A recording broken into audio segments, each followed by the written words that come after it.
بسم اللہ الرحمن الرحیم۔ تمام تعریفیں اللہ کے لیے، درود اور سلام محمد اور آل محمد پر۔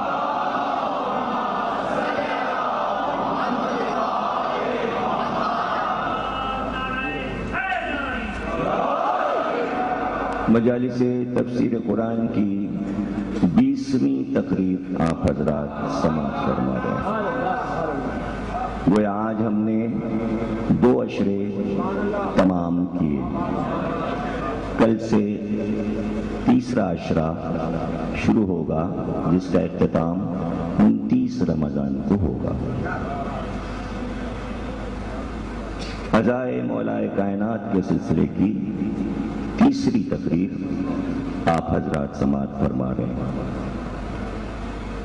شہادت 21 کو جنازہ اٹھنا اور دفن مولا 21 رمضان کو پڑھتا ہوں۔ آج مجلس شب 21 پر ہی رکے گی اور ختم ہوگی۔ آپ کی معرفت، محبت علی، عشق علی نے مجھے مجبور کیا کہ میں کچھ ہستیوں سے خصوصی ملاقات آپ کی کرواؤں،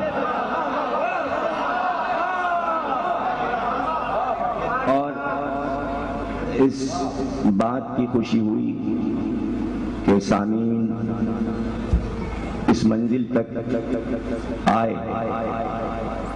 کہ انہوں نے مجبور کر دیا کہ کان سے تو بہت کچھ سن چکے، کچھ آنکھوں سے بھی تو دکھاؤ۔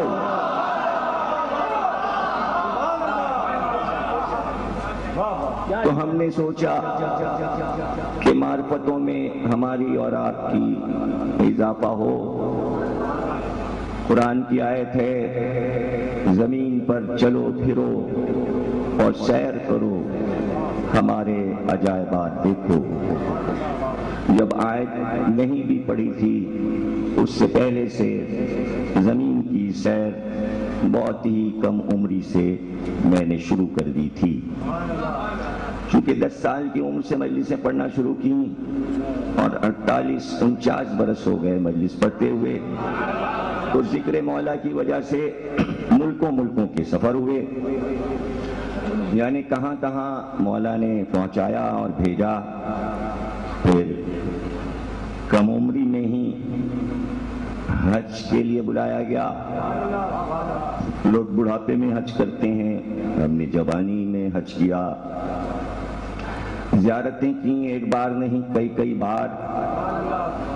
تجسس بڑھتا گیا، عشرے پڑھنے امریکہ کے مختلف اسٹیٹس میں گئے، یورپ کی تمام ریاستوں میں اسٹیٹس میں گئے، 12 انگلینڈ جانا ہوا،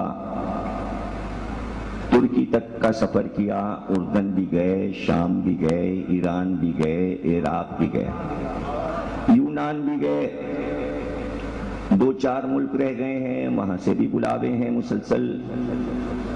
آسٹریلیا کا بلاوا پرسوں تھا، آج افریقہ سے بلاوا آیا، ابھی شام کو عرفان حیدر نوح خان وہاں موجود ہیں، انہوں نے بہت ریکویسٹ کی وہاں کے منتظمین سے فون پہ بات کرنے کے بعد کہ یہاں آپ کا بڑا انتظار ہے، سب سیڑھیاں سنتے ہیں، آپ کو دیکھنا چاہتے ہیں۔ اب انیس کاظمی کہتے ہیں کہ ایسا مجمع کہیں ہو تو جاؤ۔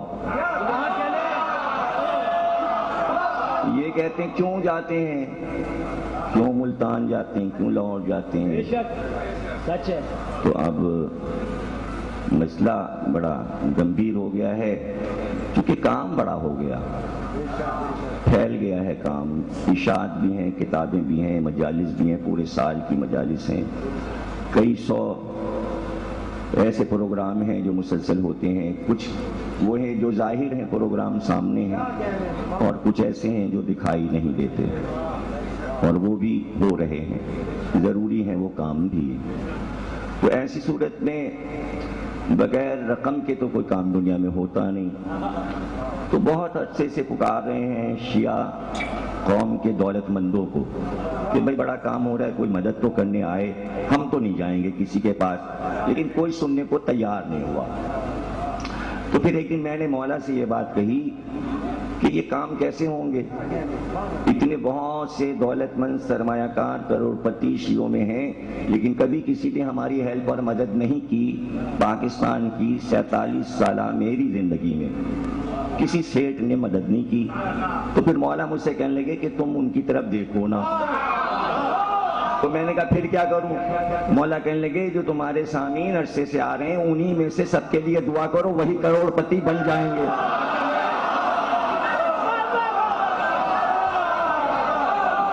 باہر والوں کی ضرورت نہیں ہے۔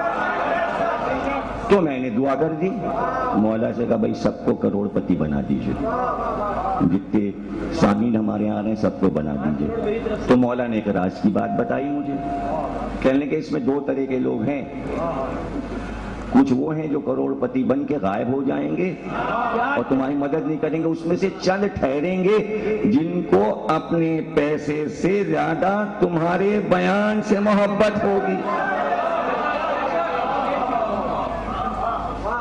جانے کون یہ بات سمجھا اور کون نہیں سمجھا۔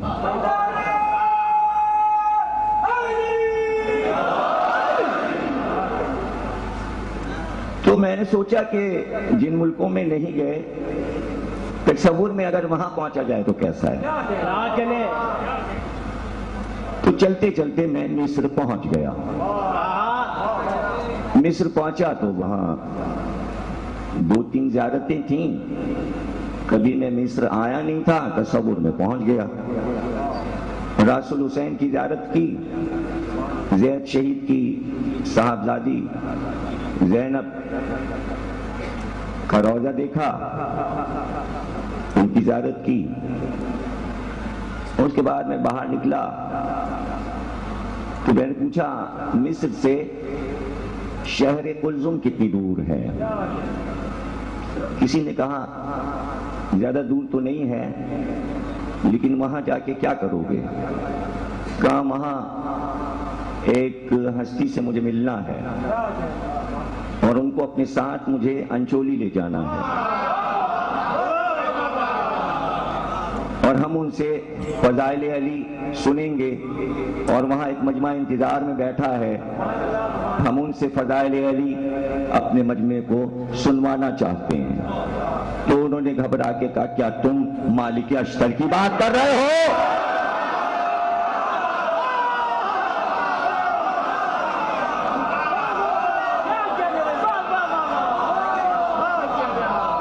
جانے کیا سوچ کے گھر سے نکل رہے تھے، ابھی دروازے تک نہیں پہنچے تھے کہ میرے بیٹے حسین رضا نے مجھ سے کہا آج مالک اشتر پڑھ دو۔ میں نے کہا کیسے پڑھ دوں، یہ تو بڑا مشکل کام ہے۔ تو بڑا ان کا نہیں بھیا پڑھ دو، کہ تمہارے لیے کیا مشکل ہے؟ میں نے کہا بھائی بہت مشکل ہے۔ اب انہوں نے اتنا اصرار کیا 2-3 بار، تو پھر اور شہریار صاحب نے بھی اور بھی کئی لوگوں نے چلتے پھرتے کہ مالک اشتر، بھائی ڈر لگتا ہے مالک اشتر سے، اس لیے ڈر لگتا ہے کہ ان کی ہیبت موسیٰ کی ہیبت سے کم نہیں، ایسا قد و قامت، ایسا چہرہ اور ایسا سینہ اور ایسے چہرے پہ روب و جلال کی کیفیت، ہم تو انہیں دیکھ کر قریب تھا کہ بے ہوش ہو جائیں۔ تو ہم نے ان سے کہا کہ رحم کیجئے، ہم بھی مولا علی کے چاہنے والے ہیں، اس طرح گھور کے جلال سے تو نہ دیکھیے، ہم تو مر کے رہ جائیں گے، ہم آپ کی نگاہوں کی تاب نہیں لا سکتے۔ تو وہ کہنے لگے جب تم ہماری نگاہوں کی تاب نہیں لا سکتے تو میرے مولا علی سے کیسے ملاقات کرو گے؟ تم جیو سلامت رہو۔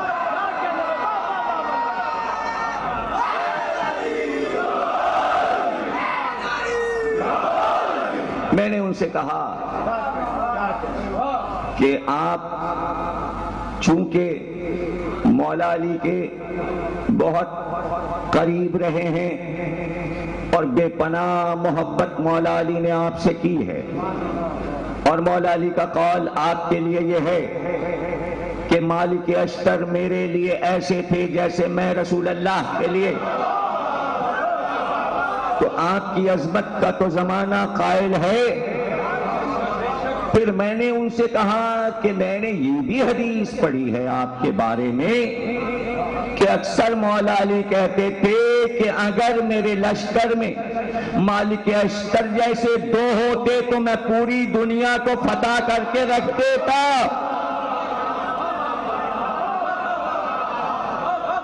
دو اور ہوتے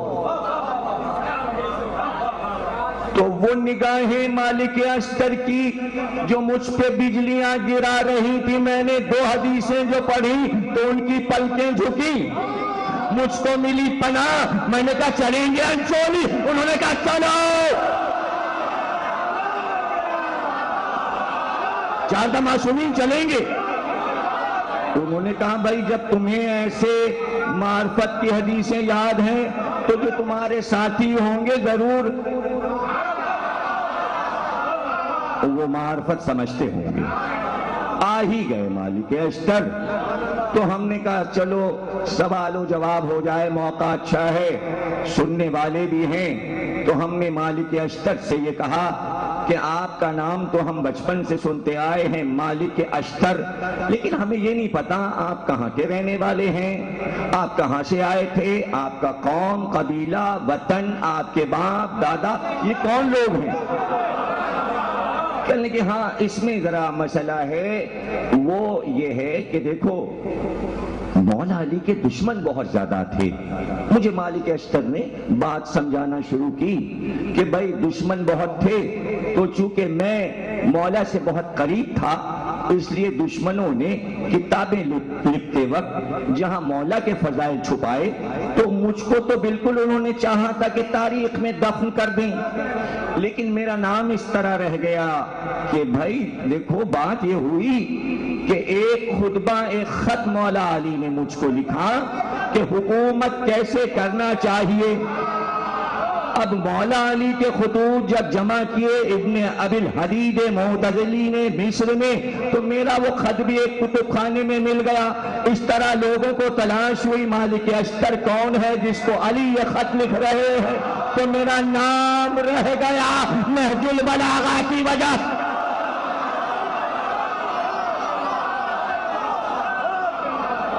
خدا آپ کو نظر بد سے بچائے۔ اب تو منٹوں میں کمپیوٹر کے ذریعے مجالس ایک ملک سے دوسرے ملک پہنچ جاتی ہیں، تو اس وقت آپ پروگرام پیش کر رہے ہیں ورلڈ کے سامنے، جہاں پاکستان کے ٹیلی ویژن علی کے فضائل گھٹانا چاہتے ہیں، وہاں آپ نے ایک ایسی محفل سجائی ہے کہ دشمن کے سینے پہ سانپ لوٹے گا۔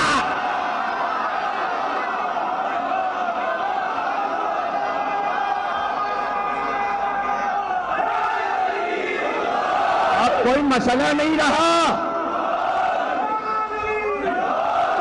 اب علی کے فضائل چھپائے نہیں جا سکتے، پاکستان کے ٹیلی ویژن کچھ نہیں کر سکتے، اس لیے کہ اب کیبل سسٹم ہے، امریکہ سے جاپان تک جہاں یزیدی جاتی ہے راتوں دن چلتی ہے، راتوں دن چلتی ہے، کوئی مسئلہ ہی۔ بابر مارکیٹ کا امام باڑہ نہیں، غلط کہا میں نے، بابر مارکیٹ تو یہاں لانڈی میں، بابر علی کا امام باڑہ، وہ دونوں نام ملتے جلتے ہیں، بمبئی میں گیا ہوں،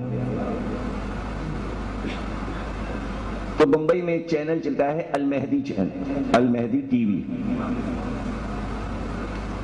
تو کوئی 55-56 مہاراشٹر کے شہروں میں وہ دیکھا جاتا ہے۔ مہاراشٹر سمجھے آپ، صوبہ، بمبئی کا صوبہ مہاراشٹر کہلاتا ہے، جہاں باج ٹھاکرے کی پارٹی ہے، یہ سب مہاراشٹر ہیں یہ لوگ، اسی علاقے کے، جھانسی واسی اسی میں آتا ہے، جہاں کی رانی لکشمی بائی جھانسی کی رانی تھی۔ شیوا جی ان کا لیڈر ہے مہاراشٹروں کا، اور ان کے تعزیے عاشور کے دن پورے مہاراشٹر میں اٹھتے ہیں۔ یہ لوگ ہم سے پہلے سے عزاداری کر رہے ہیں، اس لیے کہ مہاراشٹر جو ہے وہ چونکہ گوالیار سے تعلق ہے، اور جناب شہربانو کی بہن وہاں بیائی تھی، یعنی جناب سید سجاد کی خالہ، تو جب واقع کربلا ہوا تھا تو اسی وقت پیغام پہنچ گیا تھا مہاراشٹر، اور یہاں سید سجاد کی خالہ نے سوگ رکھوا دیا تھا، تو پورا مہاراشٹر اس وقت سن 61 ہجری سے غم مناتا ہے، یعنی اس وقت شیعہ سنی تھے ہی نہیں، شیعہ جو تھے بیچارے وہ کربلا میں کٹ گئے تھے، سنی اگر کہیں بچ گئے تھے تو کوفے اوفے میں ہوں گے، مجھے نہیں معلوم۔ تو وہاں تازیہ داری کا کسے ہوش تھا، لیکن ہندوستان میں تازیہ داری، عزاداری، ماتم شروع ہو گیا۔ تو یہ کہتے ہیں ہم تو بہت قدیم زمانے سے تازیہ اٹھا رہے ہیں، یہ بال ٹھاکرے وغیرہ کی پارٹی کے مہاراشٹر۔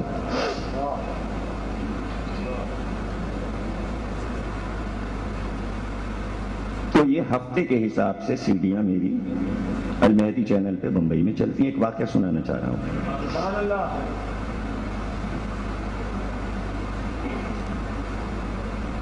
تو سڑک پہ ٹی وی لگ جاتے ہیں اور سب شارع پہ بیٹھ کے دیکھ رہے ہوتے ہیں۔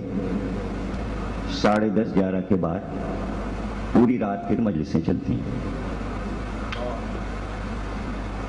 تو ابھی فون آتے رہتے ہیں ان کے، میں پوچھتا رہتا ہوں اب کیا حال ہے، اب کیا حال ہے۔ تو انہوں نے بتایا تھا مجھے کہ آپ کا جو ولایت علی کا اشرا جو جامع سکتین پڑھا تھا آپ نے آج سے 6-7 سال پہلے، ہم نے اپنا افتتاح اس اشرے سے کیا تھا، تو ہمارا ٹی وی ہٹ ہو گیا۔ یہ ان کے الفاظ ہیں، میرے نہیں۔ تو ابھی جو میں نے اشرا پڑھا بت شکن اور بت تراش، اس سال اشرا چیلم، تو وہ تقریباً 3-4 مہینے سے محرم کے بعد سے اب تک وہ اشرا ریپیٹ ہو رہا ہے وہاں فرمائش کے طور پہ۔ تو جب پہلا فون ان کا آیا چیلم کے بعد تو میں نے پوچھا کہ یہ اشرا جو بت شکن آپ تک پہنچا تو اب کیا حال ہے؟ انہوں نے کہا یہاں سڑک پہ دھمال ہو رہا ہے۔ یہ بھی انہی کے لفظ ہیں، میرے نہیں، انہی کے لفظ ہیں، اور ان کا نام ہے شاید مہدی نام ہے ان کا، کھوجیں، فون آتا ہے، میں نے انہیں نہیں دیکھا۔ تو ہمارے ایک دوست اور بھائی ہیں ارتضیٰ رضوی انچولی میں، وہ ہیں جدے میں بینک میں، تو وہ اتفاق سے بمبئی پہنچ گئے 17 سفر کو۔ تو ان کا ویزا تھا شاید پونے کا یا کسی اور شہر کا تھا جس دوست نے لگوایا تھا، بمبئی کا ویزا نہیں تھا۔ تو وہاں سے انہوں نے ایئرپورٹ سے فون کیا کہ میں یہاں پہنچ گیا ہوں، بھیا آپ کیا کروں، کہاں جاؤں؟ تو میں نے اسی ٹی وی کا پتہ انہیں بتا دیا کہ وہاں پہنچ جاؤ، وہاں ہماری مجلسیں ہیں۔ تو یہ پہنچ گئے تو 25 منٹ کے بعد فون آ گیا، میں پہنچ گیا ہوں اور بڑا اچھا استقبال ہو گیا ہے۔ اب مسئلہ یہ ہے کہ یہاں ٹھہرے کیسے؟ وہ کہہ رہے ہیں آپ کے اوپر تو پولیس کیس ہو جائے گا، بمبئی کا ویزا نہیں ہے آپ کے پاس۔ ارے میں نے کہا بھائی ہم بھی دعا کرتے ہیں، تم بھی دعا کرو، کیوں پھنس جاؤ؟ اب جب گئے ہو تو پھر وہاں کی عزاداری دیکھنے گئے ہو تو دیکھ کے آؤ۔ تو تھوڑی دیر کے بعد ان کا فون آیا، 1-1.5 گھنٹے کے بعد، تو انہوں نے یہ واقعہ بتایا کہ وہ سارے کھوجے ڈر تو رہے تھے لیکن مجھے لے کے CID آفس پہنچ گئے اور آفیسر کے سامنے مجھے پیش کر دیا گیا۔ انہوں نے بتایا یہ پاکستانی ہیں اور سعودی عرب سے آئے ہیں، ویزا ان کے پاس بمبئی کا نہیں ہے۔ کہنے یہ تو جرم ہے، ان کو بند کر دیا جائے گا یا نکال دیا جائے گا۔ تو وہ کہنے لگے کہ بھئی یہ بتا رہے ہیں کہ یہ علامہ ضمیر اختر صاحب کے دوست اور بھائی ہیں اور ان کے شاگرد ہیں۔ تو وہ آفیسر کہنے لگا آپ علامہ صاحب کے شاگرد ہیں؟ ان کا ہاں۔ کہنے پھر ہم آپ کو اجازت نامہ ابھی بمبئی کا بنا کے دیتے ہیں۔ تو اب ارتضیٰ صاحب کہتے میں بڑا حیران ہوا کہ بمبئی کے یہ لوگ علامہ صاحب کو کیسے جانتے ہیں؟ تو جب میرا ویزا ہو گیا تو پھر میں نے پوچھا کہ بھئی آپ نے یہ کیسے ہمارے لیے مہربانی کی. ان کا بھائی وہ جو مہدی چینل پہ ان کی مجلسیں آتی ہیں ہم سب ہندو لوگ رات بھر دیکھتے ہیں، ایسا تقریر کرنے والا ہم نے دیکھا ہی نہیں، اس لیے ہمیں ان کی تقریریں پسند. اب اس سے کیا مطلب کہ وہ کس مذہب پہ بول رہے ہیں؟ تو بات کہاں سے شروع ہوئی تھی؟ پاکستان کے ٹیلی ویژن یہ سمجھ رہے ہیں ہم جو چاہیں علی کے خلاف بکواس کر لیں. اب ان مجلسوں کی سیڑھیاں ہندو، عیسائی، یہودی سب دیکھ رہے ہیں. اب کھیل نہیں چل سکتا دشمنان علی کا. اب اس ہوا میں نہ رہیں. آپ اپنی قوم کو جتنا چاہے گمراہ کریں، بین الاقوامی لوگوں کو آپ گمراہ نہیں کر سکتے. پوری دنیا علی کو جان چکی، پہچان چکی، اور یہ دنیا اب یہ بھی جان چکی کہ علی کے دشمنوں نے اسلام کو تباہ کیسے کیا.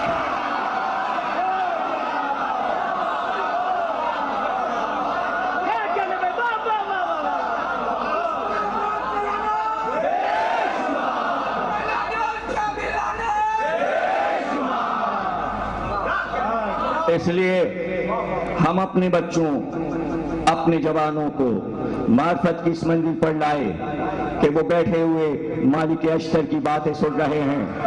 کتنے لوگ عالم اسلام میں مالک اشتر کو جانتے اور پہچانتے ہیں؟ یہ مجمع ہے، یہ معرفت والے لوگ ہیں. ایسے میں نے کہا کہ آپ کے والد کا کیا نام تھا؟ تو مالک اشتر نے کہا میرے والد کا نام حریث تھا. ہم یمن کے رہنے والے ہیں اور مزہج قبیلے سے تعلق رکھتے ہیں. مزہج کے معنی ہیں سرخ جھاڑیاں. چونکہ ہمارے جد اعلیٰ وہاں پیدا ہوئے تھے یمن میں جہاں سرخ جھاڑیاں اگتی تھیں، اس لیے ان کا نام مزہج رکھا گیا تھا. ہم یمن میں ہی پیدا ہوئے، لیکن جب یرموک کی جنگ ہوئی تو ہم لشکر میں شامل ہوئے اور ہم نے یرموک کی لڑائی لڑی. یرموک کی لڑائی میں ہم پر رومیوں نے حملہ کیا تھا، اور اس وقت جبکہ میرا نام مالک تھا، میرے دشمن نے مجھ پہ جو تلوار کا وار کیا تو میری بھاؤں پہ پڑا تھا اور میری بھاؤں کٹ گئی تھی. چونکہ عربی میں ابرو بھاؤں کے کٹنے کو اشتر کہتے ہیں، اس دن سے میرا نام مالک کے ساتھ اشتر بھی ہو گیا. اب تم خود جانتے ہو کہ میں مالک اشتر کیوں مشہور ہوا. یوں سمجھ لو کہ اشتر میرا خطاب ہو گیا، ورنہ نام مالک ہے لیکن مشہور میں اشتر کے نام سے ہو گیا. چونکہ دشمن زیادہ تھے علی کے، اس لیے چاہنے والوں کا شجرہ کون لکھتا، حالات کون لکھتا، واقعات کون لکھتا. لیکن ہم لوگوں کو اس کی پرواہ نہیں تھی. ہم سب علی کے عشق میں ڈوبے ہوئے تھے. ہم چاہتے تھے کہ ہماری معرفت بڑھتی چلی جائے. ہم نے کبھی علی کو دیکھا بھی نہیں تھا، صرف نام سنا تھا. جب ہم یرموک کی لڑائی سے واپس ہوئے تو پھر ہم نے سوچا کہ بجائے اس کے کہ ہم یمن جائیں، چونکہ نیا نیا شہر آباد ہوا تھا کوفہ، اس لیے ہمارے قبیلے والے سب کوفے میں آباد ہو گئے. چونکہ میں سردار کا بیٹا تھا اس لیے پورے قبیلے نے مجھے سردار مان لیا اور میرے روب اور دبدبے کو سب تسلیم کرتے تھے. اور جب بھی کوفے میں کوئی حاکم آتا تھا اس وقت تک فیصلہ نہیں ہوتا تھا جب تک مجھ کو نہ بلایا جائے اور میرے قبیلے کی رائے نہ لی جائے. دیکھتے ہی دیکھتے زمانے گزرتے رہے، خلافت کے ادوار گزرتے رہے، یہاں تک کہ تیسری خلافت کا دور آیا. میں بہت ہی گوشہ نشینی کی زندگی گزار رہا تھا. جب کبھی میدان جنگ میں ضرورت پڑتی تو میں اپنے قبیلے کے سپاہیوں کو لے کر وہاں پر چلا جایا کرتا تھا، اس لیے کہ مجھے تو اسلام سے محبت تھی. اور پھر میں ابھی معرفت کی اس منزل پر پہنچا بھی نہیں تھا، ابھی عشق علی سے میں واقف بھی نہیں تھا. میں اسلام کو ہی سب کچھ سمجھتا تھا کہ لا الہ محمد رسول اللہ کہنے کے بعد یہی دین کی خوشنودی ہے. مجھے کیا پتا تھا کہ علی ولی اللہ کا نشہ کیا ہے. ابھی تو میں اسلام سب کچھ اسی کو سمجھتا تھا، لیکن قدرت چاہتی تھی کہ میں واقف ہو جاؤں کہ اصل حقیقت کیا ہے، اصل دین کیا ہے. ایسے میں پتا چلا کہ حضرت عثمان جو خلیفہ ہیں انہوں نے اپنے سوتیلے بھائی ولید کو کوفے کا گورنر بنا کر بھیج دیا. ہم کو اطلاع دی گئی کہ وہ بہت زیادہ شراب پیتا ہے، بہت ہی شرابی ہے، ہر وقت شراب کے نشے میں رہتا ہے. ہم کو یقین نہیں آیا کہ اسلامی نظام میں کوئی گورنر شراب پیتا ہوگا. اس لیے کہ ہم نے کبھی بھی شراب نہیں پی تھی، ہمیں شراب سے نفرت تھی، ہمیں جھوٹ سے نفرت تھی، اس لیے کہ ہم نے اسلام کے سبق قرآن میں پڑھے تھے۔ اور جو قرآن پڑھ رہا ہو بھلا کیسے ہو سکتا ہے کہ وہ شراب پیے؟ جو قرآن کی تلاوت کرے گا وہ شراب کیسے پیے گا؟ ارے قرآن کی تلاوت کرنے والا تو کسی پر جھوٹا الزام بھی شراب کا نہیں لگا سکتا۔ پتہ چلا اگر بولے گا تو جھوٹ بولے گا تو وہ قرآن بھی جھوٹ پڑھ رہا ہے اور الزام بھی جھوٹا لگا رہا ہے۔ ہم تو نہیں جانتے تھے کہ ایسا بھی ہوتا ہے کہ ایسے میں ہمیں اطلاع دی گئی کہ شراب کے نشے میں نماز پڑھانے آیا ہے۔ میں پہنچ گیا مسجد، جب میں مسجد میں پہنچا مسجد کوفہ میں تو وہ سجدے میں تھا، میں بھی رک گیا وہاں کہ یہ کیا بات ہے کہ ایسے میں سجدے میں ولید کی آواز میں صاف سن رہا تھا کہ وہ یہ کہہ رہا تھا فصیح عربی میں، پیو اور پلاؤ، پیو اور پلاؤ، پیو اور پلاؤ، اور سب پیچھے نماز پڑھ رہے تھے، نماز پڑھ رہے تھے۔ لیکن جب نماز ختم ہوئی تو لوگوں نے ولید پر حملہ کر دیا، اس کو بچا کے اس کے سپاہی لے گئے، لیکن لوگ اتنے ناراض تھے کہ دارالامارہ میں پہنچ گئے، دیکھا تو وہ بستر پہ پڑا ہوا تھا اور قے پہ قے کر رہا تھا۔ ایسے میں کوفے والوں نے ایک وفد بنایا، اس وفد میں مجھ کو بھی شامل کیا کہ خلیفہ وقت سے گورنر کی شکایت کی جائے کہ وہ بہت شراب پیتا ہے اور شراب پی کر اس نے نماز پڑھائی ہے۔ ڈاکٹر اسرار کو ایسے شرابی نظر نہیں آتے۔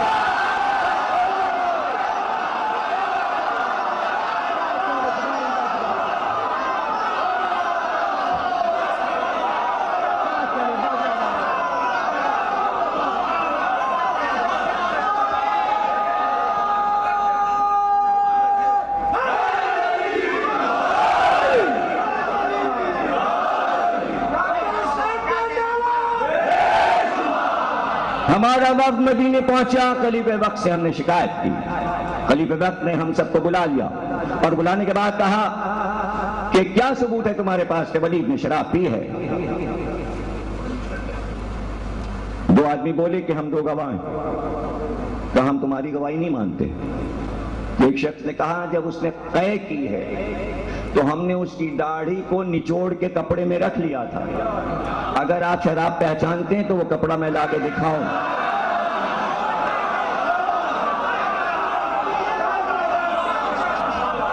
وہ شراب میں کھڑا ہوا کپڑا پیش کیا گیا۔ ظاہر ہے کہ اب شکایت مکمل تھی، ثبوت موجود تھا۔ مالک اشتر کہتے ہیں ہم وہاں سے نکل کر ہمارے لوگوں نے کہا جب مدینے آئے ہیں تو خلیفہ وقت سے تو ملاقات ہوئی، کیوں نہ مولا علی سے بھی ان کے دربار میں باریابی ہو اور ان کو بھی اصل حقیقت بتا دیں۔ ہم لوگ پہنچے اور ہم لوگوں نے مولا علی کو بتایا۔ کیا یہ بات مولا علی کو پہلے سے نہیں معلوم تھی؟ معلوم رہی ہوگی، لیکن کوفے کا ایک وفد علی کے پاس پہنچا ہے، اب قانونی جواز پیدا ہو گیا، یعنی عوام نے علی کو بتا دیا اب علی مالک اسلام ہے، خاموش نہیں بیٹھ سکتے تھے۔ علی کے دور میں جرم ہو اسلام کے نام پر یہ ہو نہیں سکتا۔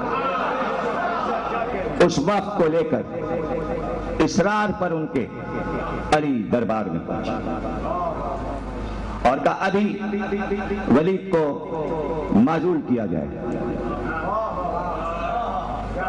آرڈر پاس ہوئے، نیا گورنر مقرر ہوا، سعید بن عقبہ کو گورنر بنا کے بھیجا گیا، ولید کو واپس بلایا۔ جس دن ولید آیا خلیفہ وقت نے خود پیغام بھیجا مولا علی کے پاس کہ آپ آ کر اس کو کوڑے لگائیں۔ مالک اشتر کہنے لگے ہم بھی بیٹھے جا کے دربار میں، اور اس دن ہم نے مولا علی کی ہیبت پہلی بار دیکھی،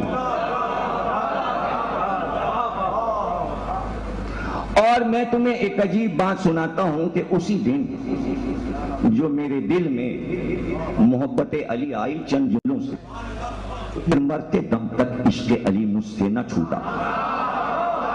ہوا یہ کہ جب ولید دربار میں مجرم کے طور پہ پیش کیا گیا تو میرے مولا علی نے کوڑا نکال کر اسے مارنا چاہا تو وہ بھاگا اور اس نے مولا علی کو دربار اور محل کے صحن میں دوڑانا چاہا. مولا علی نے اسے گھیرا اور گھیر کر ایک بار سینہ پکڑ کے گھٹنا رکھ کے اسے گرایا. پھر وہ بھاگ نہیں سکا تو خلیفہ وقت نے اٹھ کر کہا ہم آپ کو یہ سلوک اس کے ساتھ نہیں کرنے دیں گے. تو علی نے کہا اس سے زیادہ کا مستحق ہے اور میرا جو جی چاہے گا وہ کرے.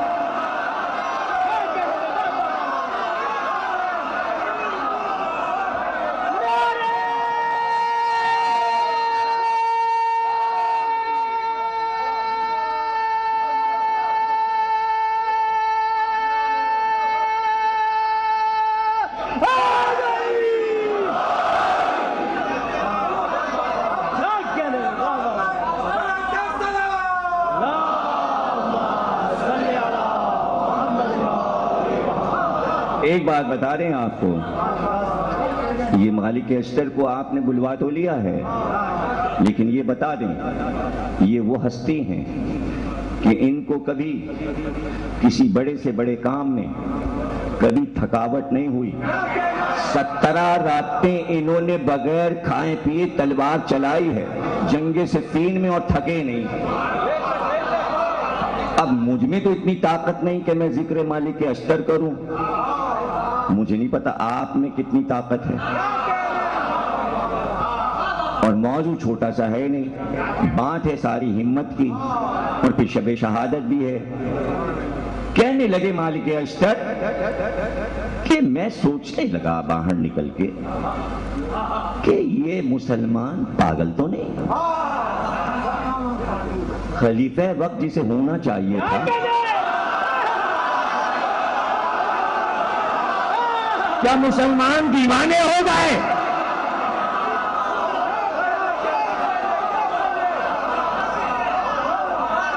جو صحیح اسلام لیے بیٹھے ہیں وہ گوشہ نشین ہیں. اب تمہیں کیا بتائیں، اتنی باتیں بڑھتی گئیں، تاریخ میں اتنی گنجلک سطور ہیں کہ وہ سب ہم تمہیں سنا نہیں سکتے. یہ تمہارے ننھے منھے ذہن اتنا بار کہاں اٹھا سکتے ہیں. حدیث تو چھوٹی سی ہوتی ہے، تاریخ تو اتنی بڑی ہوتی ہے. تم میرے معصوم بچوں ہو تو میں تمہیں تاریخ میں کیوں الجھاؤں. بس عجیب معاملات ہوتے چلے گئے اور بگڑتے چلے گئے، اور ہر جگہ سے ہر صوبے سے گورنر کے شکایتیں آنے لگیں. کہیں کا گورنر مال کھا گیا، کہیں کے گورنر نے زمینیں ہڑپ کر لی، کہیں کے گورنر نے یہ کیا یہ کیا یہ کیا یہ کیا، یہاں تک کہ وفود آتے گئے، مدینہ بھرتا گیا. ہم بھی نہ گئے، ہمارے ساتھ بڑا سلوک ہوا. کبھی ہمیں معاویہ کے پاس بھیجا گیا، کبھی ہمیں خالد بن ولید کے بیٹے عبد الرحمن کے پاس بھیجا گیا، ان کو کوڑے لگاؤ، ان کو مارو، یہ شکایتیں کر رہے ہیں، یہ کرے وہ کر رہے ہیں. لیکن میں گھوم پھر کے جائیں حلب گیا، کہیں بھی گیا، میں مدینے پھر آ گیا واپس، اس لیے کہ مسئلے درپیش تھے. اور میں یقین کرو میں یہ نہیں چاہتا تھا کہ حضرت عثمان کو قتل کیا جائے، میں اس حق میں نہیں تھا، اس لیے کہ اس وقت مجھے معرفت علی پوری تو ہوئی نہیں تھی. میں سمجھتا تھا یہی خلیفہ وقت ہیں، میں نہیں مارنا چاہتا تھا ان کو، نہ میں چاہتا تھا کہ وہ قتل کیے جائیں. لیکن میں کبھی کبھی اپنی قبر سے نکل کے مسلمانوں کی کتابیں اور اخبار دیکھتا ہوں تو میں بڑا حیران ہوتا ہوں کہ جب قاتلان عثمان کا نام لکھا جاتا تو میرا نام لکھ دیا جاتا. بھائی میں نے عثمان کو نہیں مارا، میں گواہی دیتا ہوں امام باڑے میں، کہو تو قرآن اٹھا لوں، میں نے عثمان کو قتل نہیں کیا. مجھ پہ الزام لگا. اب یہ سن لو الزام کیوں لگا. بس چھوٹی چھوٹی باتیں تمہیں بچوں سمجھا دوں. تو میں نے بھی کہا ہاں ذرا کچھ باتیں سمجھا دیجیے بچوں کو. کیا ارے میں خود ہی بڈھا ہو گیا، بہت سی باتیں مجھے نہیں معلوم، اس لیے مالک اشتر مجھے بھی کچھ بتا دیجیے. مالک اشتر کہنے لگے اچھا بھائی تم بھی سن لو تاکہ تمہیں بھی یاد رہیں اور سب کو یاد رہیں. یہاں تک کہ وہ ہنگامہ ہو گیا، بلوائی آ گئے اور وہ ادھم مچا مدینے میں کہ خلیفہ وقت قتل کر دیے گئے. اور اس کے بعد میں نے یہ دیکھا کہ جتنے بھی لوگ آئے تھے اور خود مدینے کے جتنے لوگ تھے وہ سب علی پر متفق ہو گئے خلیفہ بنانے پر. اب تم خود بتاؤ، کہیں بھی مجھے کوئی آدمی نہ نظر آیا جو ایک آواز نکالتا ہو کہ علی کو خلیفہ نہیں بنائیں گے، تو اب کیا ہوتا؟ تو میرے دل کی کلیاں کھل گئیں کہ ایک آدمی ایسا روئے زمین پر موجود ہے کہ مسلمان ہر آدمی سے اختلاف رکھتے ہیں، یہ کون سی ہستی ہے کہ جس پر سب متفق ہیں؟ اور پھر میں نے بھی مولا علی کی بیعت کی، اور بیعت کے بعد میں مولا علی کے لشکر میں شامل ہو گیا۔ اور ایسے میں بھئی اب تمہیں ہم کیا بتائیں، ابھی تو خلیفہ ہوئے تھے علی، مجھے تو کوئی علم غیب تھا نہیں، جنگ جمل چھڑ گئی، میں سوچنے لگا کہ ابھی خلیفہ ہوئے اور یہ جنگ کسی باہر یہودی عیسائی نے تو کی نہیں ہے، یہ تو مسلمانوں کی طرف سے۔ میں سوچتے سوچتے جمل میں پہنچ گیا۔ جب میں جمل میں پہنچا تو چونکہ میں مدینے میں زبیر کو بھی دیکھ چکا تھا، طلحہ کو بھی دیکھ چکا تھا، جب میں وہاں پہنچا جمل میں، اور پھر دیکھو یہ کہ کوفے ہو کے گیا، چونکہ میں کوفے کے رہنے والا تھا تو کوفے اس لیے جانا پڑا مجھے جمل سے پہلے کہ دارالامارہ میں چونکہ امام حسن علیہ السلام جو کہ ہمارے شہزادے اور عمار یاسر کو مولا نے یہ کہا تھا کہ کوفے والوں کو بتا دو کہ جمل کی لڑائی میں مولا علی کا لشکر جا رہا ہے، اگر کوفے والے علی کے ساتھ شریک ہونا چاہیں تو وہ لشکر میں سپاہی دے دیں اور شامل ہو جائیں۔ امام حسن نے پہلے تقریر کی، پھر عمار یاسر نے تقریر کی، پھر میں نے تقریر کی۔ مالک اشتر کہنے لگے میں نے بھی ایک خطبہ دیا، اور اس کے بعد کئی ہزار آدمی مولا علی کے لشکر میں شامل کوفے سے چلے، اور اس طرح میں مدینے سے کوفے اور کوفے سے بصرے پہنچا۔ اور جمل کی لڑائی میں جب میں وہاں پہنچا تو مجھے پتا چلا کہ بھائی وہ زبیر جن سے میں مل چکا تھا اور جنہوں نے مولا علی کی بیعت بھی کی تھی، اور جو رسول اللہ کے پھوپھیزاد بھائی بھی تھے اور حضرت علی کے بھی پھوپھیزاد بھائی تھے، ان کا بیٹا عبداللہ ابن زبیر جو تھا وہ لشکر کی سرداری کر رہا تھا۔ اللہ اکبر۔ تو میں نے چہرہ پہچانا اس لیے کہ عبداللہ ابن زبیر نے ہی حضرت عثمان کو قتل کروایا تھا۔ طلحہ اور زبیر حضرت عثمان کے قتل میں شامل تھے، تو میں نے مدینے میں یہ عہد کیا تھا کہ جنہوں نے حضرت عثمان کو قتل کیا ہے پروردگار کبھی نہ کبھی ان سے مد بھیڑ ہو جائے۔ تو ہو گئی، لڑائی چھڑ گئی۔ ایسے میں جو لڑائی چھڑی تو میں نے حملہ کر دیا عبداللہ ابن زبیر پہ، اور میں نے گھوڑے سے ان کو کھینچ دیا، اور کھینچ کے میں نے ان کو پکڑ کے وہ زمین پہ گرے، میں ان پہ چڑھ بیٹھا، میں نے اپنا گھٹنا ان کے سینے پہ رکھ دیا اور تلوار ان کے گلے پہ رکھ دی۔ تو عجیب بات تمہیں بتائیں،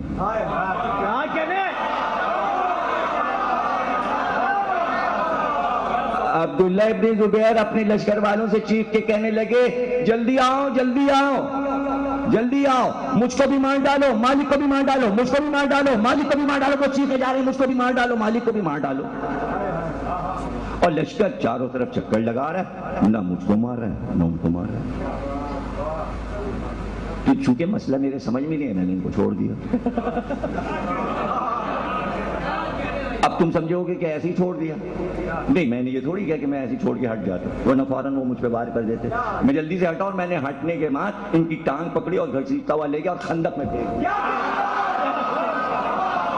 وہ جو خندقیں کھودی تھی اس میں پھینک دیا میں نے۔ اس کے بعد وہ جو لوگ چکر لگا رہے تھے ان کے لشکر کے، میں نے ان سے پوچھا کہ بھئی عبداللہ ابن زبیر کیا پکار رہے تھے؟ کہ مالک کو مار ڈالو، مالک کو مار ڈالو۔ کہنے ہیں وہ دراصل یہ چاہتے تھے کہ خود بھی مر جائیں اور آپ بھی مر جائیں۔ یہ تو میں نے آپ کا چہرہ دیکھا تب پتہ چلا کہ آپ کون ہیں، آپ تو اشتر ہیں۔ تو مالک اشتر کہنے میں اس دن اس لیے بچ گیا کہ مالک میرا نام کوئی جانتا ہی نہیں تھا، میں اشتر کے نام سے مشہور تھا۔ عبداللہ ابن زبیر اگر کہتے ہیں اشتر کو مار ڈالو تو سب مجھے مار ڈالے، وہ مالک کہتے رہے تو لوگ سمجھے ہی نہیں کون مالک کون مالک۔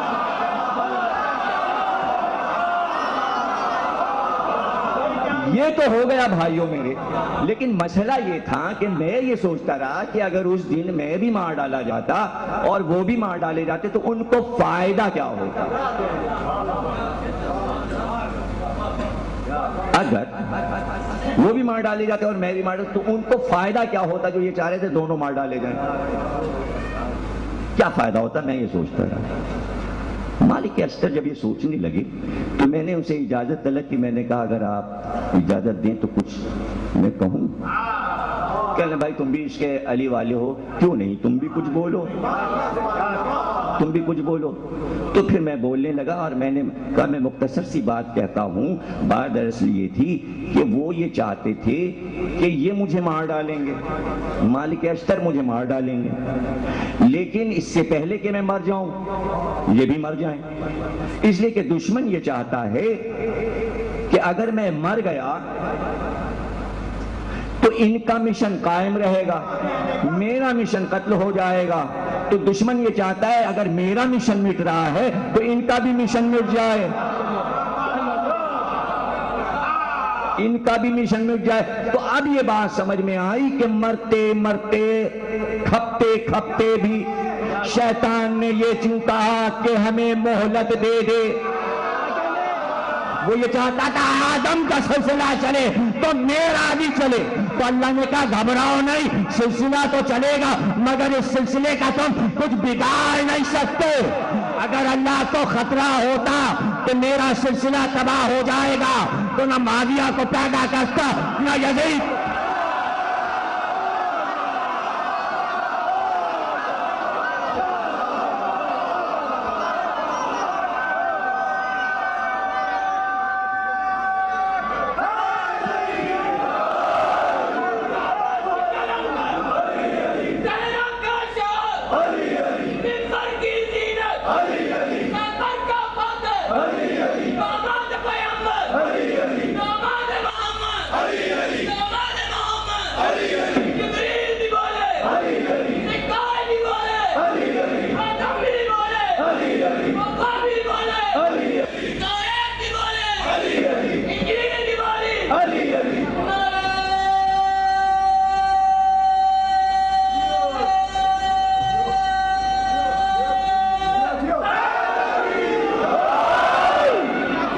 جمل تمام نہ ہوئی تھی کہ صفین کی لڑائی کا آغاز ہوا.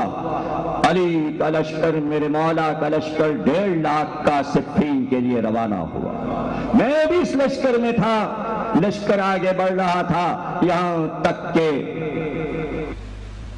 ایسے مقام پر پہنچے کہ لشکر پیاسا ہوا. مالک اشتر بیان کرتے ہیں کہ جب ہم سب پیاسے قریب ہلاکت پہنچے تو مولا ایک جگہ رکے اور رک کر چند قدم آگے بڑھے، چند قدم پیچھے بڑھے. اس کے بعد کہا مالک اس مقام پر کھودنا شروع کرو. میرے مولا کا حکم تھا. میں نے زمین کو کھودنا شروع کیا اور تھوڑی سی دیر میں زمین کو کھود ڈالا. ایک سیاہ رنگ کا پتھر نظر آیا. مٹی ہٹاتے گئے اور پتھر کی لمبائی چوڑائی بڑھتی چلی جا رہی تھی، یہاں تک کہ 200 آدمیوں نے مل کر چاہا کہ اس پتھر کو ہٹا دیں. اس لیے کہ حکم مولا تھا کہ پتھر ہٹے گا تو پانی ملے گا. اس لیے ہم نے یہ طے کیا کہ پتھر کو ہٹائیں گے، لیکن پتھر اپنی جگہ سے نہیں ہلا. جب بہت دیر ہو گئی، ہم سب پسینہ پسینہ ہو گئے تو مالک اشتر کہتے ہیں ایسے میں مولا آگے بڑھے اور ہم نہیں جانتے کہ کون سی زبان مولا نے استعمال کرنا شروع کی. نہ وہ عربی تھی نہ وہ فارسی تھی، لیکن ہم نے دیکھا کہ بار بار ورد کرتے کچھ پڑھ کر کہتے تاب تاب تاب، اور ایک بار انگلی سے اشارہ کیا. پتھر ہٹا اور 40 گز جا کر دور گرا. ادھر پتھر ہٹا اور ایک چشمہ ابلا کہ ہم سب اس کی پھوار میں نہا گئے اور تیز چشمہ ابلنے لگا. اور ایسا میٹھا پانی، ایسا سفید پانی ہم نے زندگی میں نہیں دیکھا تھا. پورا لشکر 1.5 لاکھ آدمی اس چشمے پہ ٹوٹ پڑے اور خود سیر ہو کر ہم سب نے پانی پیا. بعد میں پتا چلا سامنے یہ جو گرجا ہے اس کا نام براسا ہے. ہم نے تو ادھر نہیں دیکھا، ہم سب تو پیاسے تھے.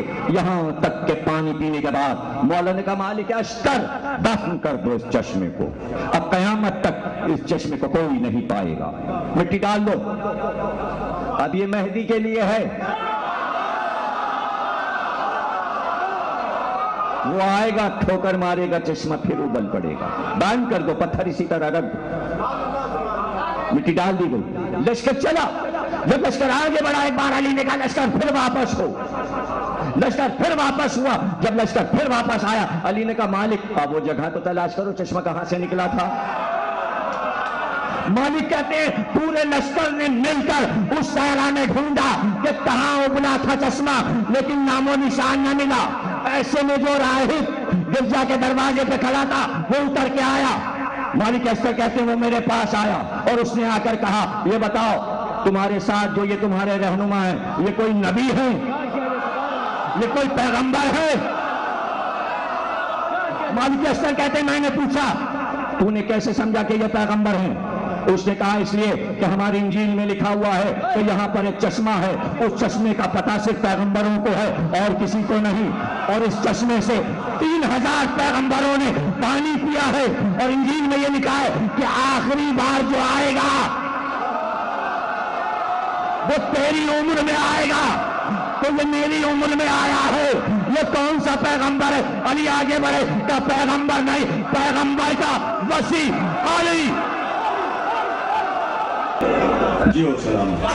مالک اشتر کہتے ہیں میدان صدا صفین کا کیا کرے، ادھر بھی لشکر تھا ادھر بھی لشکر تھا، سال بھر لڑائی چلی. اللہ اکبر. میں حکم علی سے لشکر کا سپہ سالار، میں جب صفین کے میدان میں پہنچا تو میرا مولا اس وقت 62 سال کی عمر تک پہنچ چکا تھا، لیکن مولا میں دیکھتا تھا کہ شان وہی ہے، شان وہی. لیکن ایک دن اتفاق سے میں اپنے مولا کے خیمے میں چلا گیا. اس وقت گیا جو مولا کے کھانا کھانے کا وقت تھا.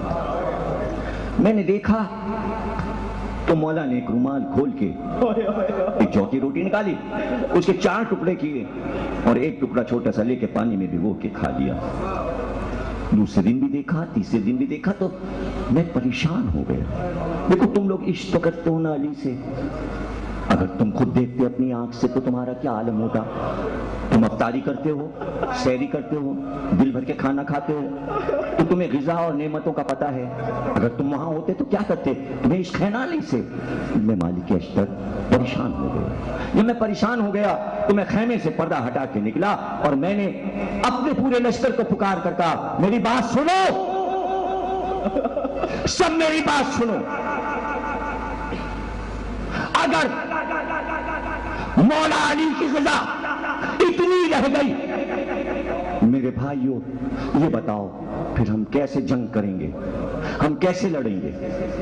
اس لیے کہ مولا علی کی طاقت ہی نہ رہے گی تو ہم کو کون لڑائے گا؟ خدا کے لیے تم سب جاؤ باری باری اور علی سے کہو، میرے مولا سے کہو اپنی غذا بڑھائیں. جب میری تقریر ختم ہوئی میرے دوست تو مجھ کو نہیں معلوم کہ آواز میرے مولا تک میری پہنچ رہی تھی. جب میری تقریر ختم ہوئی پردے کو ہٹا کر میرا مولا خیمے سے برآمد ہوا. میں سمجھا آفتاب طلوع ہوا،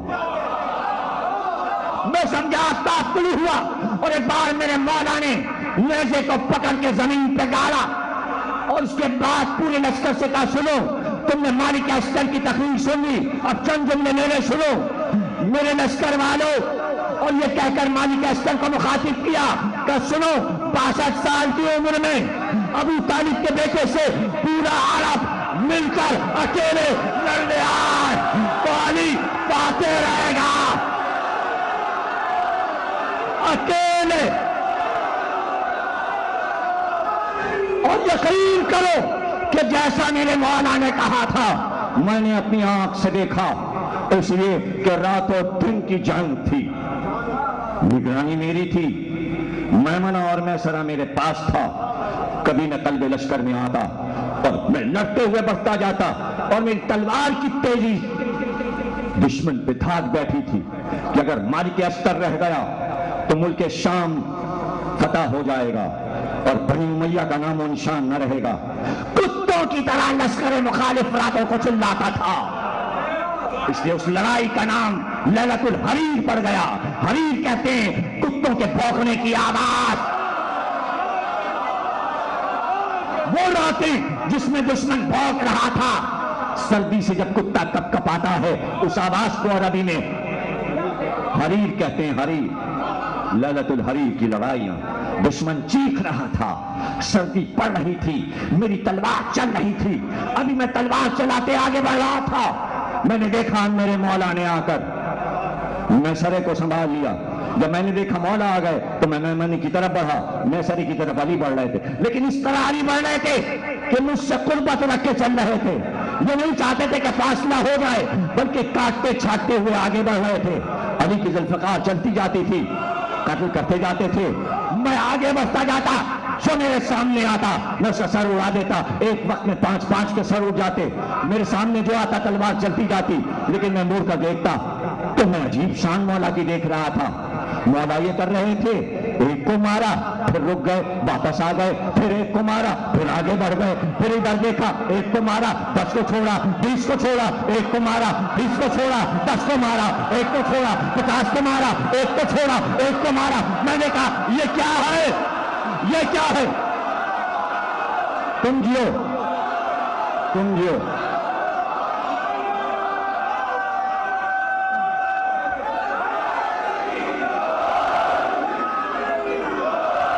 ایسے میں مولا سے کچھ قریب ہوا اور مڑ کر میں نے مولا سے کہا، مولا حد ادب، دیکھیے تو میں نے لاشوں کا ڈھیر لگا دیا۔ کہا مالک مڑ کے دیکھنے کی ضرورت نہیں ہے، مجھے پتا ہے تم نے لاشوں کا ڈھیر لگا دیا۔ اور کہا مولا آپ کی طرف تو لاشیں کم ہیں، آپ رک رک کے کیوں لڑ رہے ہیں؟ لیکن علی تلوار چلاتے جاتے تھے اور جواب دیتے جاتے تھے۔ کہا مالک تم تو اندھے بن کر مار رہے ہو، میں شجرے دیکھ کر مار رہا ہوں۔ جس کی نسل میں مومن آنے والا اس کو چھوڑ دیا، جو کفر ہے اسے مار۔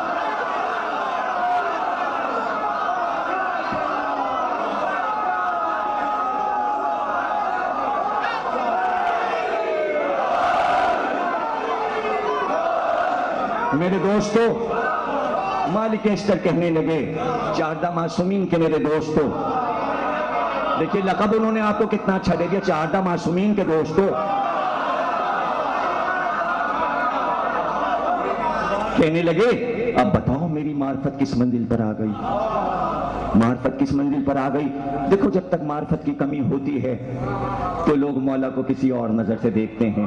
تم لوگ مجھ سے سبق لے لو، مولا پہ تنقید وہی کرتا ہے جسے معرفت نہیں ہوتی۔ قریب آؤ، مولا کو قریب سے سمجھو، پھر کبھی اعتراض پیدا نہیں ہوگا۔ ارے میں بھی یمن سے آیا تھا، میں نے مولا کی پوری زندگی کہاں دیکھی تھی، میں نے مولا کو دیکھا تو میں دیکھتا ہی رہ گیا۔ میں زرہ پہنے تھا، میں کوٹ پہنے تھا، میں بکر پہنے تھا، میں 4 آئینہ پہنے تھا، میں لوہے کے دستانے پہنے تھا۔ اب جو میں نے مڑ کے دیکھا ایک ریشمی کرتا پہنے ہوئے، ہوا میں وہ کرتا علی کا اڑتا تھا، نہ زرہ تھی نہ بکر۔ میں نے کہا مولا ارے یہ قیامت کی لڑائی، زرہ تو پہن لیجئے، زرہ تو پہن لیجئے۔ تو میرے مولا نے کہا مالک اشتر زرہ پہن کر کیا کروں، کسی کی مجال ہے جو میرے سامنے سے آ کے حملہ کر سکے؟ تو میں نے کہا مولا سامنے سے تو آپ کے کوئی نہیں آ سکتا، اگر پوچھ سے آ کے کسی نے نیزہ مار دیا تو کیا ہوگا؟ تو اس دن کے لیے اللہ مجھے زندہ نہ رکھے کہ جب پوچھ سے کوئی آ جائے، علی جملہ سن لو، علی جیسے سامنے دیکھتا ہے ویسے ہی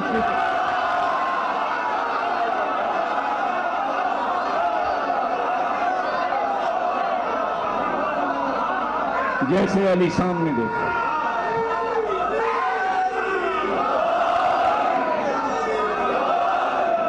ویسے ہی علی پیچھے دیکھتا۔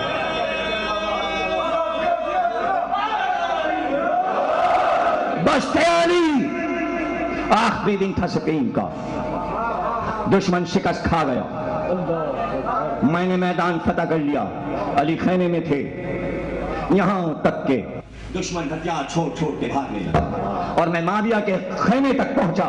ان قریب تھا کہ میں خیمے میں داخل ہو کر اس کا سر اڑا دوں کہ پیچھے سے آ کے قاصد نے کہا مالک اشتر تلوار روکو۔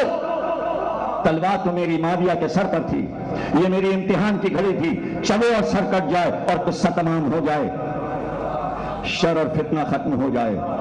اب بتاؤ میں کہاں تھا؟ ایک طرف مولا کا حکم تھا، ایک طرف دشمن کا خاتمہ تھا۔ اب بتاؤ میں کدھر جاؤں؟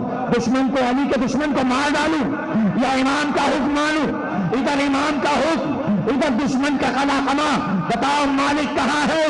تم بتاؤ میں کیا کرتا؟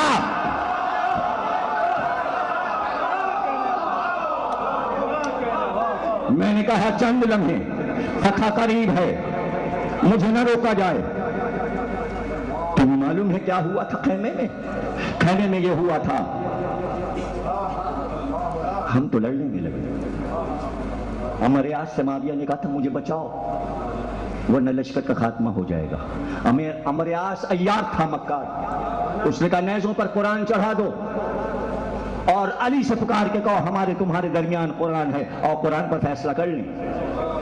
علی کا لشکر بگڑ جائے گا قرآن دیکھ کر، سب قرآن کا احترام کریں گے۔ ایسے میں معاویہ نے کہا قرآن کہاں سے آئیں گے؟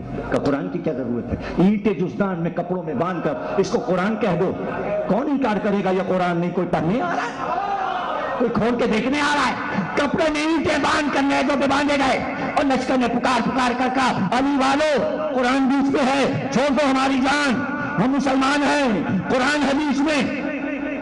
20,000 کا لشکر الگ ہوا، تلوار کھینچ کر علی کے خیمے میں آ کے علی کو کھیل لیا اور تلواریں علی کے چہرے کے سامنے نچا نچا کر کہا ہم آپ کو اس طرح ماریں گے جیسے ہم نے عثمان کو مارا ہے، مالک اشتر کو واپس بلائیے ورنہ ہم آپ کو قتل کر دیں گے۔ سنی ہے صفین کبھی؟ مالک اشتر سنا رہے ہیں۔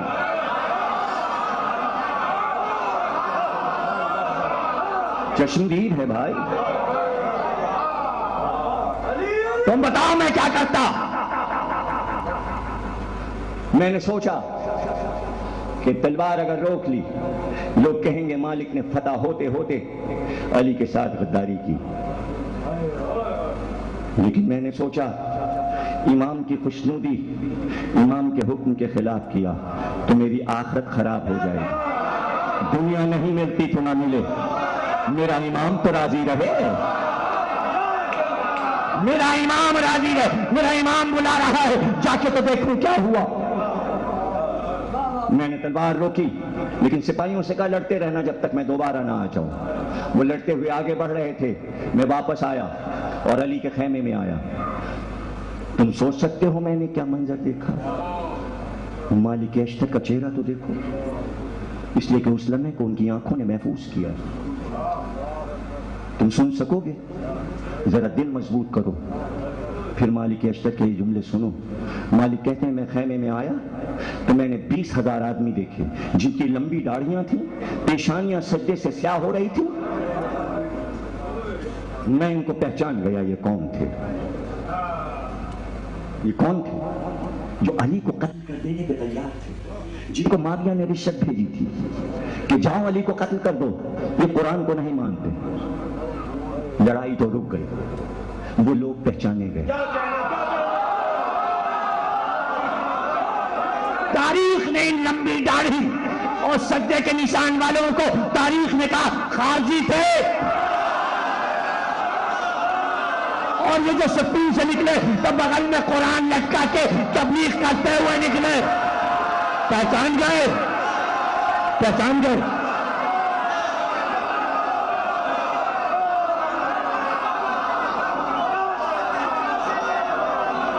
مالک کہتے ہیں اگر میں واپس نہ آتا تو یہ دشمن کیسے پہچانا جاتا؟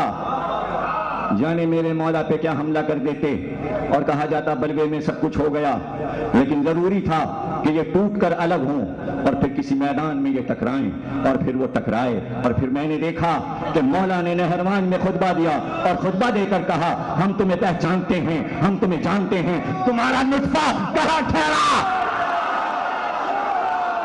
تم کس سجدے کے ہو، اور تمہاری بلدیتیں بتائیں،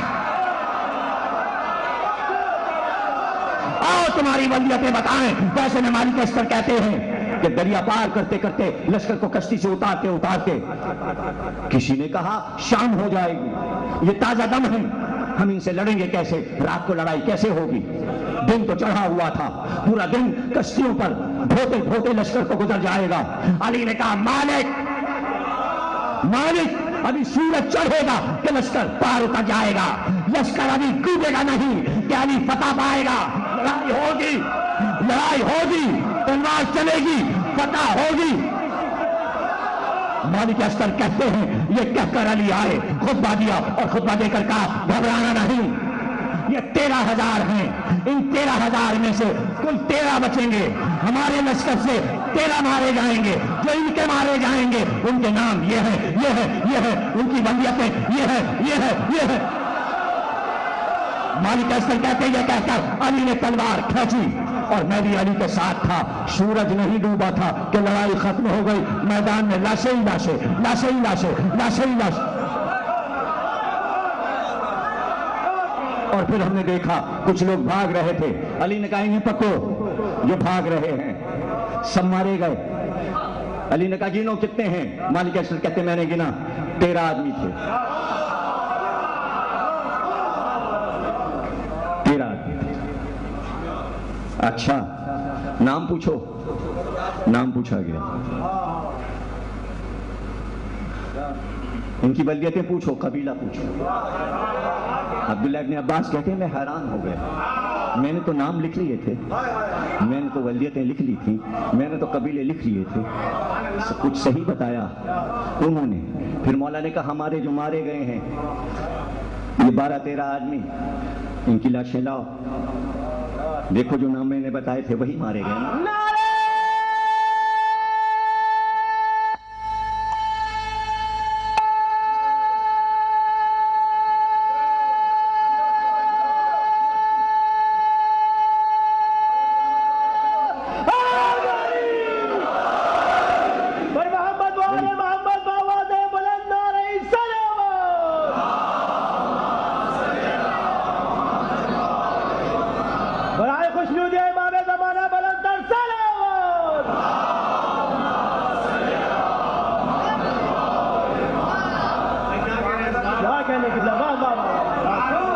حنین کی لڑائی تھی، اسلام کی آخری لڑائی حضور کی زندگی میں۔ لڑائی ختم ہوئی،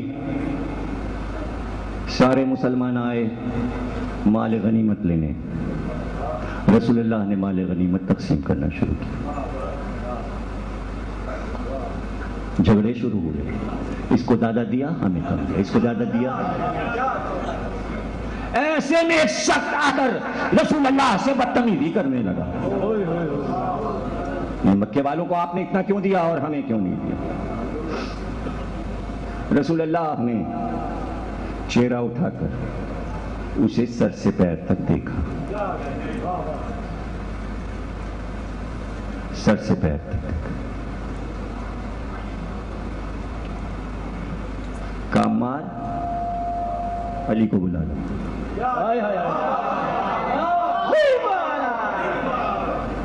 مولا ہے کالی درس کے آستین کو کھولو،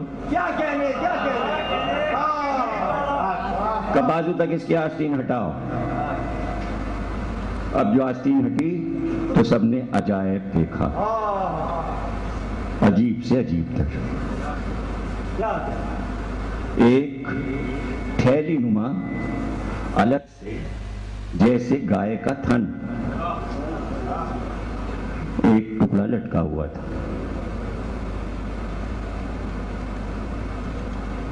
کہ اس کو باہر نکال دو، علی نے باہر نکال دیا۔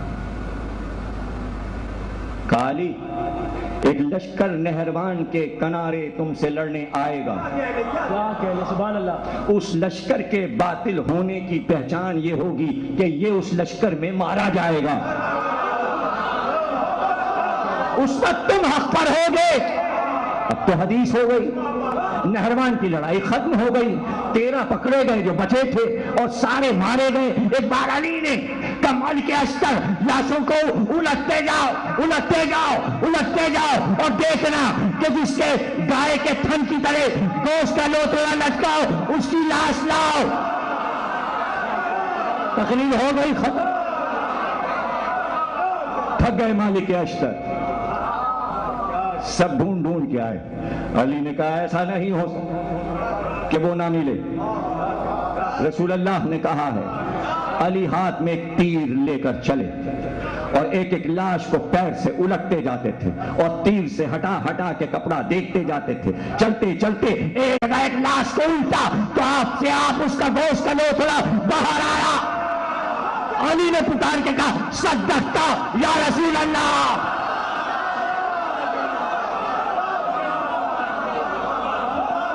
سچ فرمایا رسول اللہ نے. خدا کی قسم رسول کی سچائی کا سب سے بڑا معجزہ علی ہے. جگہ جگہ علی نے رسول اللہ کی پیشین گوئیوں کو بیان کر کے صداقت رسول پر علی ولی اللہ کی مہریں لگاتے گئے. کچھ کہا میں نے تقریر ہو گئی.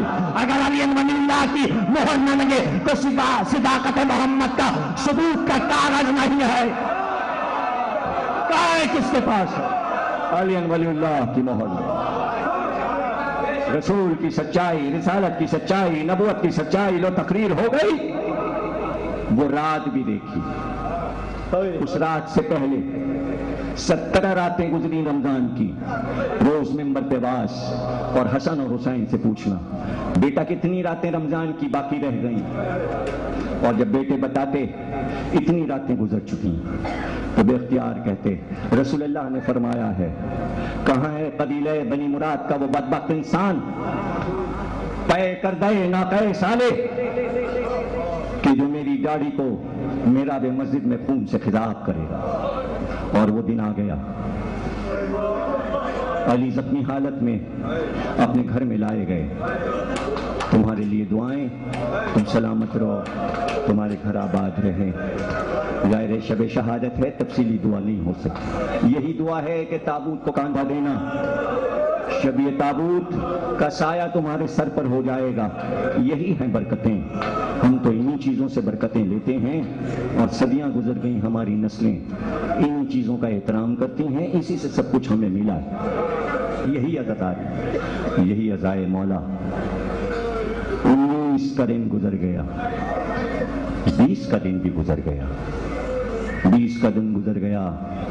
شام آئی. شام آئی تو کہا بار بار حسن مجتبیٰ جتنے بھی لوگ باہر ہیں اگر وہ آنا چاہیں انہیں آہستہ آہستہ کچھ لوگوں کو لے کر آؤ، وہ میرا چہرہ دیکھنا چاہتے ہیں. اسبق بن نباتہ تڑپ رہے تھے. مجھے ایک بار مولا سے بات کرا دیجئے شہزادے. اسبق بن نباتہ کو امام حسن لائے. کہا آپ سے فضائل سننا چاہتا ہوں. کہا اسبق بن نباتہ اس وقت بھی علی تمہیں اپنے فضائل سنائے گا. اسبق بن نباتہ نے پوچھا آپ انبیاء سے افضل کس طرح ہیں؟ علی نے آیتیں پڑھ پڑھ کے بتایا میں آدم سے افضل ہوں، میں ابراہیم سے افضل ہوں، میں موسیٰ سے افضل ہوں، میں عیسیٰ سے افضل ہوں. یہ زخمی علی ہے. علی زخمی. کچھ دیر کے بعد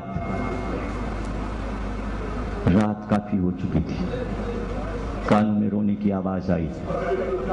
کہا حسن مجتبیٰ یہ باہر کون روتا ہے؟ کہ 3 دن سے قمبر ڈیوڑی سے لپٹے ہوئے. کہ قمبر کو بلاؤ. بیٹا حسن قمبر کو بلاؤ. قمبر آئے. سر سے پیر تک قمبر کو دیکھا.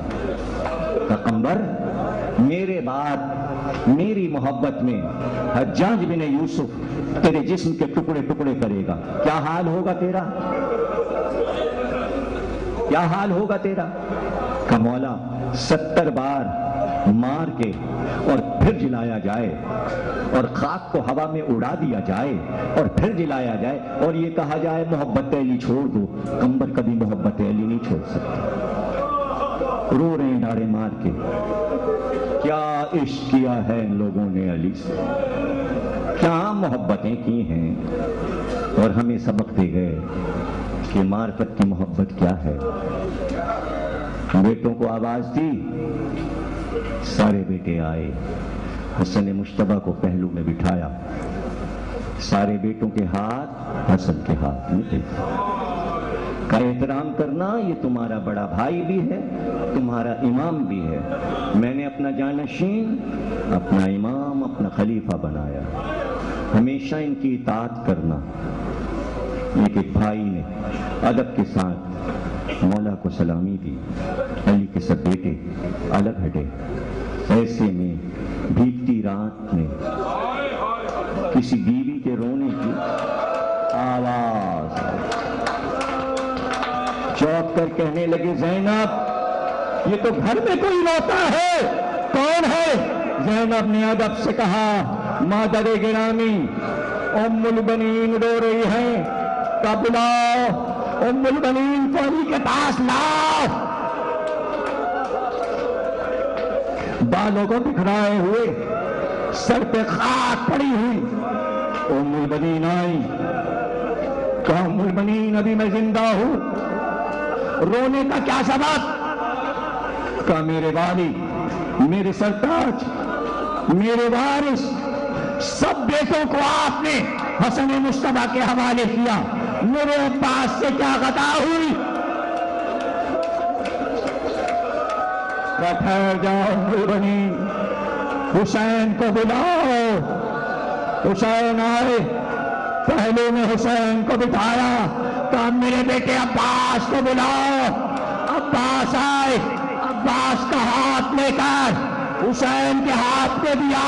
کہا عباس خیال رکھنا یہ تمہارا امام ہے, اس کی حفاظت کرنا. یہ منظر جو دیکھا تو ام البنین چپ ہو گئی, لیکن زینب کی آنکھ سے آنسو آئے. ایک بار کہا زینب میرا علم لا. علم آیا کہ زینب علم سجا. زینب نے علم سجایا کہ یہ اپنے ہاتھ سے عباس کو عطا کرو. زینب آگے بڑھی, علم عباس کو دیا. علی نے کہا ام البنین تیرا بیٹا کربلا کا علمدار.